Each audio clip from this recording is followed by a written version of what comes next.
Anyway, next chapter. Chapter 6.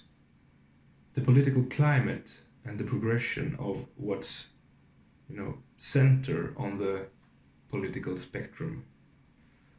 So the political spectrum, perhaps you're familiar with the right and the left, and the right wing and the left wing, and the right wing extremist and the left wing extremist, and all of this. So if you keep that kind of scale in your mind as a model for the political system and political discourse, you will see it as a one-dimensional graph with the right and the left and the center. So over time here in Sweden, the center has seemed to, move in one direction for some reason. So for perhaps 15 years ago, the definition of what is racist was a totally different thing than it was 10 years ago. And 5 years ago, it's an all new thing altogether. And 1 year ago, it's also a whole new thing. And perhaps this will be a new thing in 5 years ahead in time. And one must ask oneself, is this scale really something that's real, that's able to tell anything in reality? Or is it a model that we have in our minds?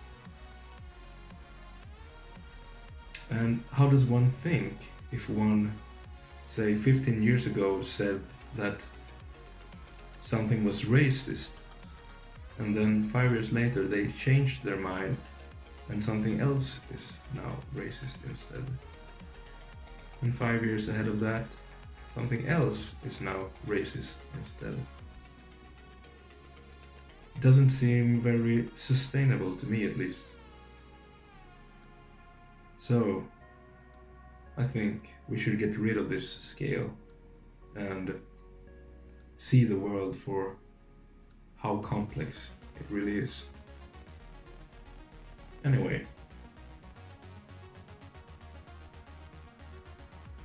the streamlining of politics. So this is very,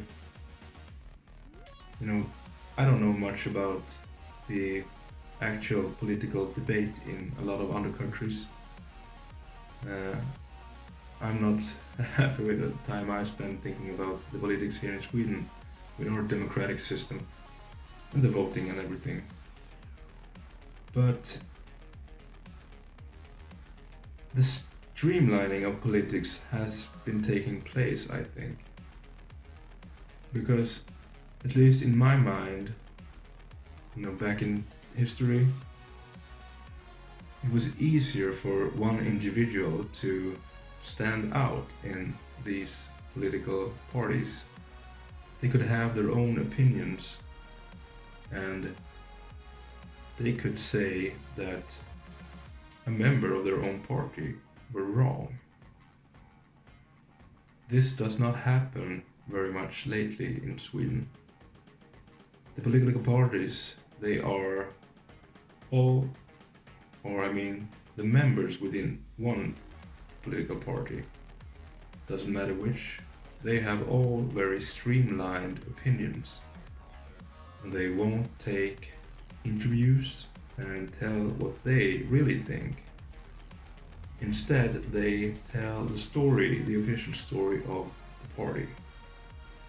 This is scary, I think, because we are all people and we all have our own understanding of the world and perception of the world.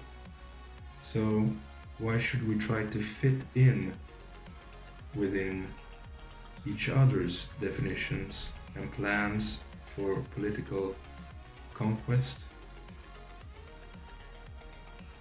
I'm not sure. And maybe that's why I have a hard time understanding the democratic system here in Sweden. Perhaps not. And the political climate here in Sweden, I think I also have to take up the media. And I think for a long time now, the politicians here in Sweden, they have been very afraid of the media. Either afraid, or they have been very much aligned with the media. They don't get much of, the hard questions, the complex questions. Instead, they get to tell their story through the media. And I'm not particularly happy with this because there are so many unanswered questions that never gets an answer because the media has already asked their questions. And sometimes it seems as if the questions were prepared by the politicians themselves. This has been starting to change in the last 3 or 4 years or so, but it's still pretty bad. And a lot of the so-called journalists, they prefer to make a career of themselves by, asking the correct questions instead of actually formulating questions that would, bring light to complex questions. Anyway,